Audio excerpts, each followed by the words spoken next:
Hey guys, welcome back to a series of unexpected potting events. I am your grateful and humble host, Kat. And if you are wondering, yes, I am doing this episode standing up. If you are hearing anything else in the background, it's my fucking neighbor stomping around like a serial killer. Ugh.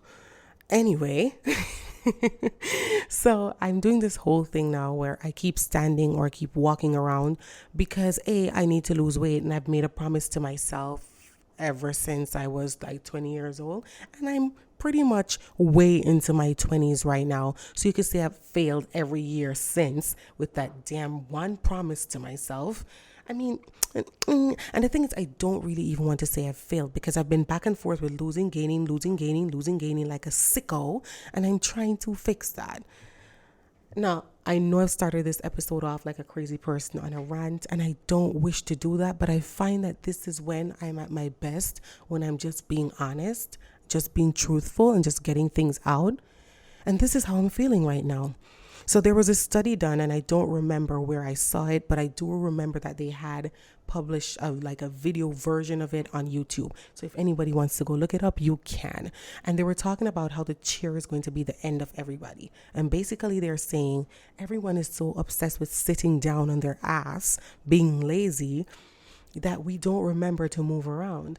It's like technology has made things so easy for all of us, but at the same time, it has made life much more harder for a lot of people, not just the older generation. And technology has us in a place of be secluded, like just it has us in this place of like be by yourself, be afraid. The outside world is extremely scary, which it is, and I will not lie. There was a mass shooting the other day in Texas in the US. That is crazy.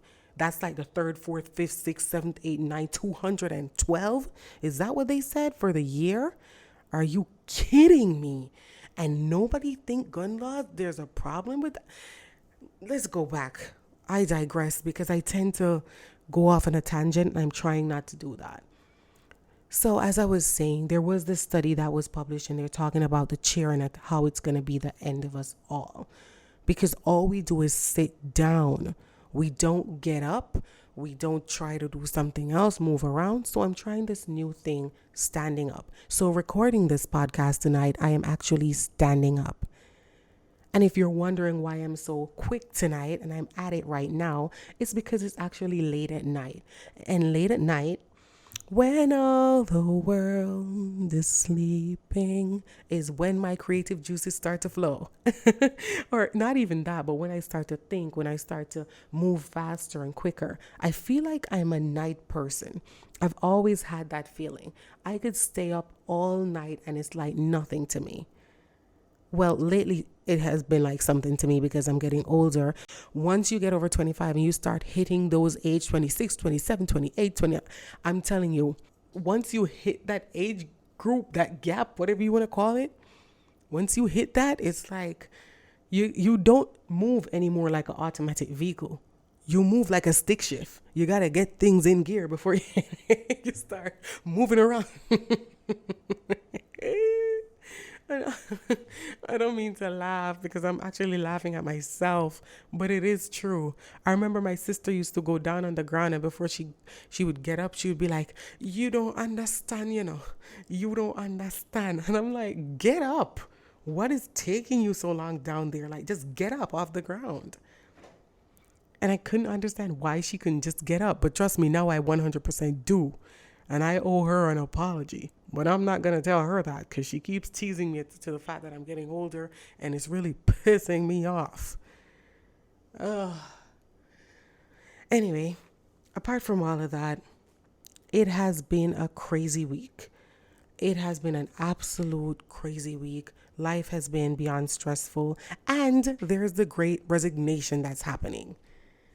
Now, I saw this article about the great resignation, about how many people have been quitting their jobs, and they're like 14 point how much million jobs available. So I was like, oh my gosh, maybe I should try my luck and I should apply for a job or two. Because, I'm out here with a stacked fucking resume thinking I could get a good job. So I'm like, okay, let me try this. Apply for one job. Apply for two jobs. apply for 3 jobs. Ain't nothing fucking coming in. And then not only that, let me not tell a lie. I will get interviews. I will do interviews. But then sometimes I look at it and it's like, if they're claiming that there are 14 million jobs out here, 11 million people quit, as of late, and 14 million jobs available, and a bitch only can get 2 interviews, something must be wrong, child. So, of course, I did the good thing. I gave somebody my resume to review and do all the good things to it, tell me what's wrong with it so I could see what I could fix. Looked at the resume, they brought back like a couple little things, be like, oh yeah, you need to fix this. Oh yeah, you need to fix that. Oh yeah, I did that. Oh yeah, I did this. And guess what? I got the interviews.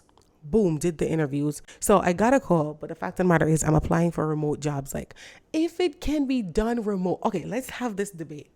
Let's have this argument. I'm going to put on my gloves and we're going to get into the ring and we're going to have this argument today.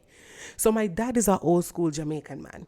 And my dad believes that people should go into the office, socialize, be around other people, and do this whole hoopla and this dance around the fact that, okay, yeah, we should all get to know each other, network and all that good stuff. I'm like, that's why they created the internet. So we could network the fuck there. We don't need to network talking to each other every day, being in front of each other, having this big conversation. First of all, there's COVID. Second of all, monkeypox is on the rise. If you guys didn't realize, I think the US ordered like 13 million vaccines for monkeypox. Monkeypox is in Jamaica. I had to tell his ass the other day. I'm like, your ass sitting there don't even know that monkeypox is in Jamaica. Monkeypox is here as well. Talking about going office, talk to people. First of all, me too. Me too. I mean, have you not seen that? And my dad is the type of person, he really never had to work for someone all his life. He worked for himself. Right? He was always his own boss. And he always told me, oh, the entrepreneurship life is so hard. And I would understand what he's saying because, to be honest, it must be hard. Right? And even though he would tell me all these good things, I always still saw myself as being an entrepreneur. I always see myself doing my own business and bossing the F up. Good. So I was like, all right, fine. I know it's hard. I know work is going to be hard. But working for someone else can also be hard. And I always told my dad that. But because he never had that experience, he just always thought to himself, oh, yeah, being an entrepreneur is the hardest thing in the world. And I'm not trying to be like, and jeer him, but come on. Have you ever tried to tell your boss, the car wouldn't start this morning, the snow was in the road, you couldn't get to work any earlier, the road was flooded, and he looks at you like, you need to be in here at 9 o'clock. There's no excuses. I don't care what happened. I don't care if the ceiling fell out your house. You need to be here at 9 o'clock or you're going to lose your job. He's never had to do stuff like that. Get up in the morning, shovel snow. My dad lived in the West Indies. Raleigh around the West Indies. And to be honest, I'm not going to act like the heat isn't stressful in itself, because it's one thing you should know about the heat. The heat will make you tired now. You be out in that heat too long and you pass out. And it's not even like you even have to be out in the heat. You'll be at your house, in your house. If anyone of you have ever been to Jamaica, if you haven't been to Jamaica, let me say this first, go to Jamaica. But if you have been to Jamaica, anybody who's listening right now, you should know, like, the heat in Jamaica is different from the heat here. It's just like the smell of Jamaica is different than the smell here. And it's not just the smell, it's the air quality. In Jamaica, it's different than the air here. Being in New York, the air is thick. There's a thickness to the air. I don't know what it is. I can't get through it. But as soon as that plane touched down in Jamaica and you get to inhale and you get that air in your lungs, you're like, crisp. Especially when you hit a place like Portland, when you hit a place like Ochi, you smell that air when you hit down a country. And what I mean by that is places like Hanover, Westmoreland, and you smell that air. It's just the country itself, man. Let's just be honest. It's amazing. It is amazing. But anyway, I'm straying. So back to what I was saying with my dad.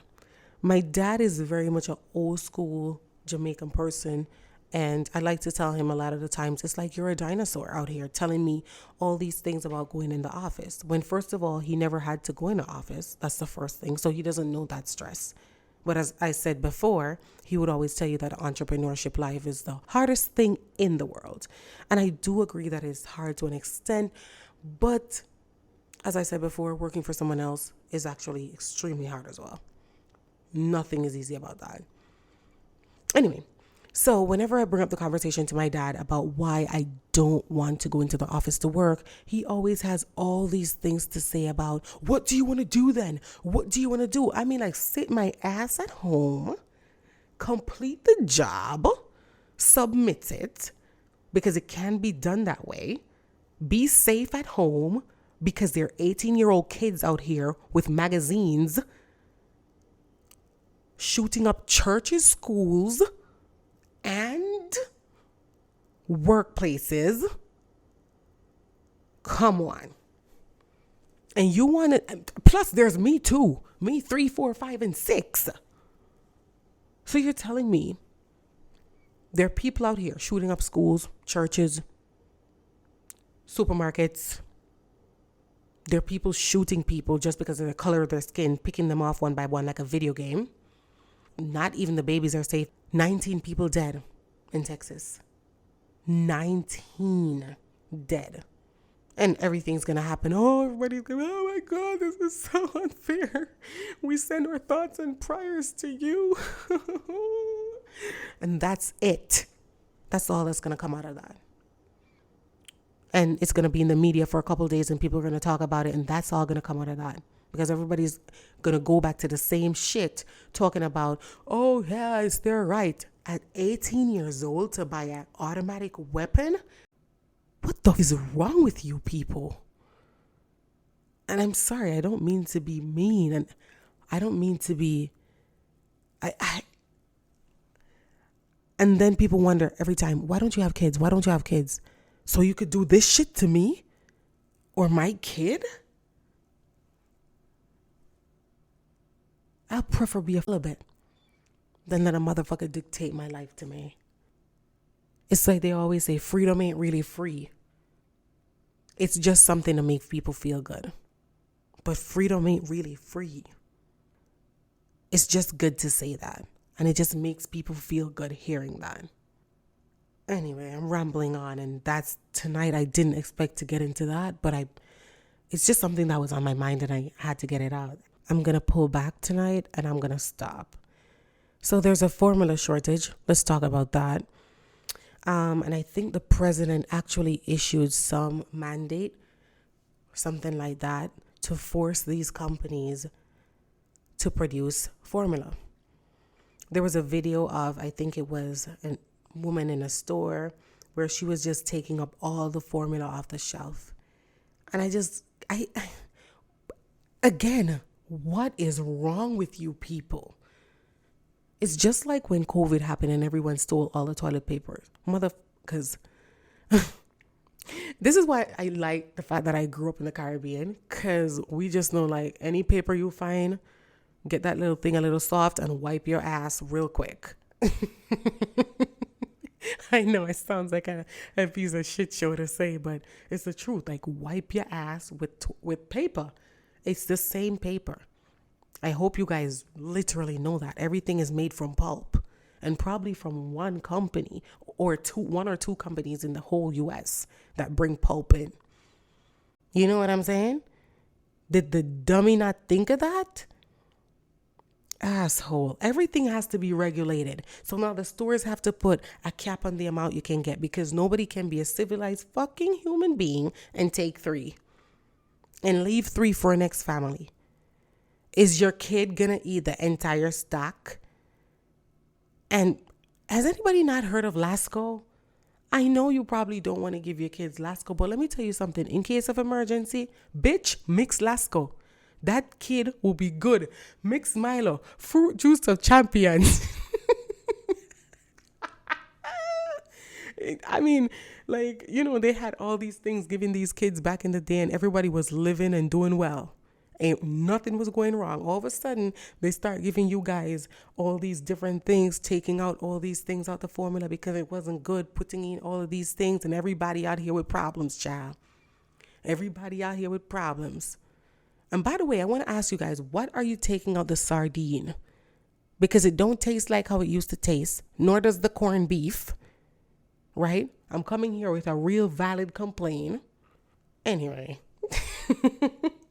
All right, so let me make sure I read this properly. There's an Arby's manager who admits to urinating in the milkshake 2 times. The man whipped his peeny wally out and peed in y'all milkshake. This is the reason my aunt don't eat out nowhere. She's like, if it ain't cooked at my house, I'm not eating it. And she's steadfast on that rule too. Like, I'm not lying. That woman is like, I'm not eating. Nope. So, this person is, nope. She'll probably take your food and throw it in the bin. She's not going to eat it. I'm telling y'all that because look at what this man is doing at Arby's. And this all goes back to mental health. Why would you take your penis out and pee in the whole batch of milkshake to give it to other people? Sick in the damn head, man. And I'm not doing it even for a joke. It's like these people really need help. So the first man who realized, or the first woman who realized that, hey, if I touch the fire, it's going to burn me, probably got a real fucking hard burn that time, right? And then spread the news. And I was going to go deeper, but then I realized that most of these experiments were probably done on people of color, and it's too much to think about. It's too much emotions in one night. I probably have to get into that one night, like really sit and talk about that and sit with my feelings about, what kind of evil it must take to experiment on people while they're awake. So I didn't want to get into heavy topics tonight. I actually didn't want to. So every time I keep going down this rabbit hole, I have to pull myself out and be like, not tonight. Anyway, by the way, it's crab season now in Jamaica. If any of you out here, as I said, you've never been to Jamaica, probably go to Jamaica in the seasons when you have mango and crab, apple, the season like now. Summerish time is getting into summer. That's the season you need to really go to Jamaica. The mangoes that they do have in other countries, Caribbean countries, yeah, good mangoes. Outside the Caribbean countries, those mangoes don't taste good. No. The mango I buy in the store here does not taste good. The mango I buy in the store here is fluxy. In Jamaica, they have a word called fluxy. They have a word called force ripe. Force ripe means the mango isn't ready, but you forcefully ripe it and then you pick it so you can go sell it, or you pick it so you can eat it before it's actually ready. So all the juices that are supposed to come won't come. The way it's supposed to taste, it won't taste, right? So that's force ripe. You wrap it up in cleaner paper or whatever paper it is, and then you ripe the mango. You can still see where the stain is coming out of the mango because it's not ripe properly. These mangoes aren't good. They don't taste good. I mean, they look good when you cut them and you put them down. You'll be like, oh, look at this mango. You have to put so much seasoning and all kind of stuff on the mango here. Get one mango from Jamaica. Get one mango from a Caribbean country. Poopa Jesus.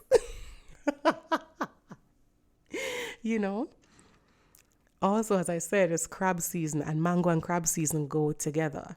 And for some reason, I'm not a fan of king crab. I don't like king crab. I don't like those big crabs. They don't taste good to me. Every time I've had it prepared, I don't like it. I've tried to prepare it even myself. I like to think I can cook crab. I like to think so.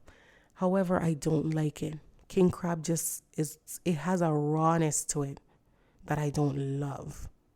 I don't know what it is, but I don't love it. At least the king crab here, because then again, I've had king crab in Jamaica and it doesn't taste that bad. The king crab that I have here, it just doesn't taste fresh. Like when they get king crab in Jamaica and the fisherman catches it and you see him walk from the sea and he takes it off the boat and he's like, hey, you got a big crab, and you take it from him and you eat it, it tastes different. It literally tastes different than the crab you guys have here in the store.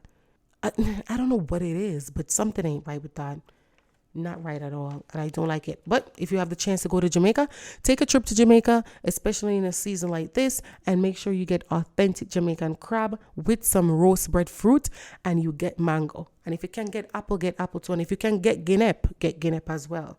You know, just a little shout out there. By the way, Penjam distributors, actually, if you've never had breadfruit before, you can go to www.penjam.org and you can see they have packaged breadfruits there. It's one of the best places that I've actually found breadfruits in the US. They sell on Amazon. It's just like roast breadfruit. That's all I typed in. Yeah, they're not paying me for this, so they should probably pay me for this. It's one of the best places I've found it. The breadfruit is already roast. So if you don't know how to roast breadfruit, that's off your plate and you try it. It's really good. www.penjam.org, and they're also on Instagram, right? Penjam Distributors, something like that on Instagram. You can get your breadfruit there. So the amount of things that have been happening for the past like month or two, something, no, not month or two. Yeah, month or two. I feel like I've been so overwhelmed. I've not been able to really just sit back, relax, and just let life, like go with the flow. Somebody said to me the other day, when are you going to relax? And I'm like, that's for when I'm dead. And I hope I don't die anytime soon. Knock on board. And if there's a ghost behind you, you throw salt behind you. Right? Those are the good things that they say you're supposed to do. Yeah. And they say like if you're, there's so much things I could say about that. I'll probably do that in the next episode because I have this whole conspiracy thing that I want to talk about. I want to put it in a whole other episode. All the crazy things that they say you're supposed to do, especially with different traditions come different things that they tell you that you're not supposed to do. Anyway, yeah.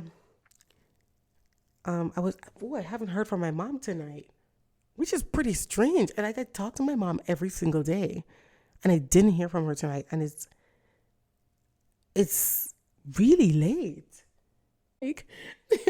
And my dad he's well read. He's such a smart man, my dad. I wish I had like a peon of the brain cell, like when it comes onto him.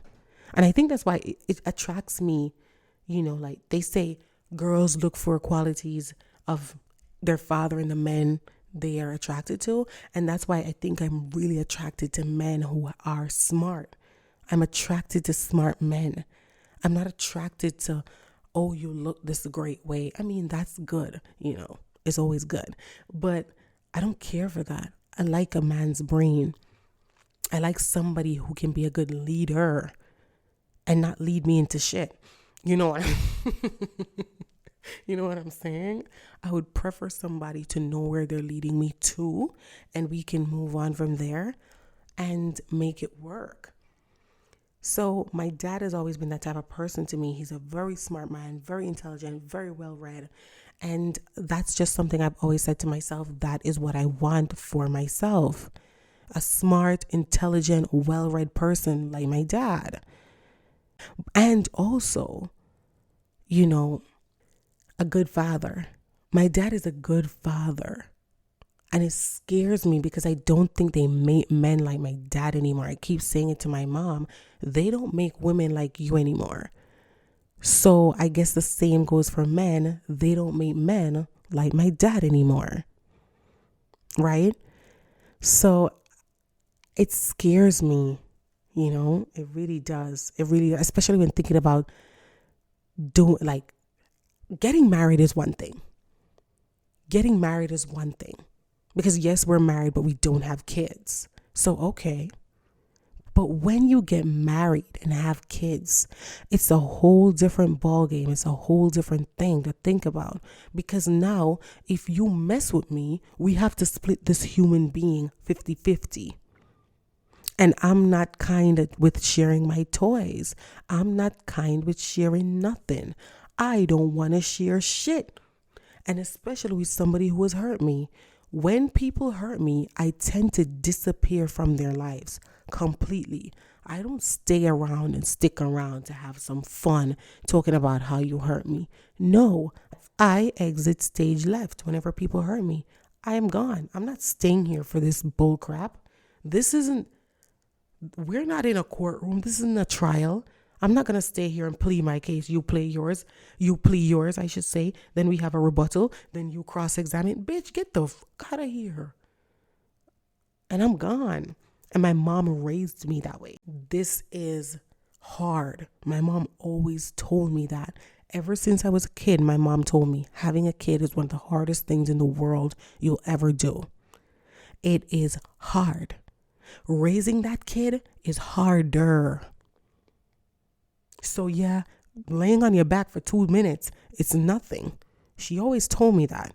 There was something that she said to me, and I'm going to say it in Patois first, and that's Jamaican Creole, and then I'm going to say it in English.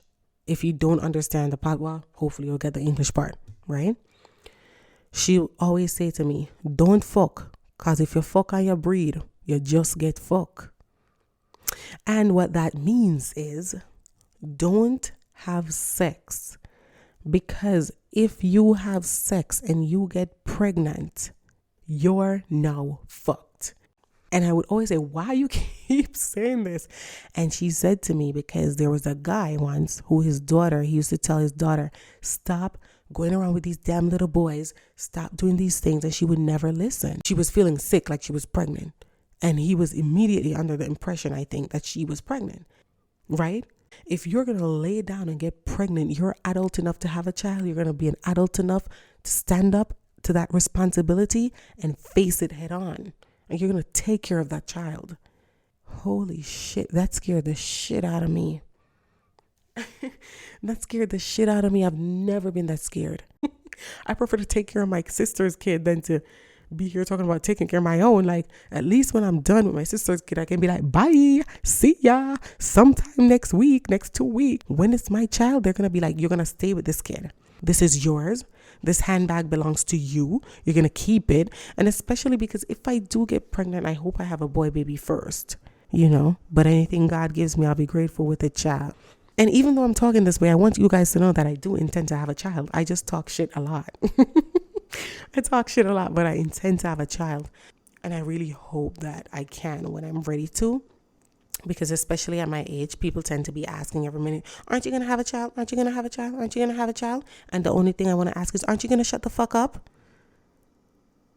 Aren't you going to shut the fuck up? Okay. Do me the favor right now. Yeah. Shut the fuck up. Yeah. Stop pressuring me in my womb. It's okay right now. And the worst part about it is sometimes when women get older and they decide, hey, they want to have a child and it's not happening right away, they then turn around and be like, you should have had your kid when you were younger. That's all they say when you think of having a child when you're older. And it's like, shut up again. Because when you were younger, it was stressful. It was hard for you. Nowadays, it takes a 2-person household to even try to raise your child and put your child in a good school, to live in a proper area, to do all these things, to have someone to help you take care of that child. Are you kidding me? Who gonna take care of it? When they say fucking psychobabble, it just pisses me off. Anyway, thanks for being here tonight and for being my little company. I'll see you again. Peace.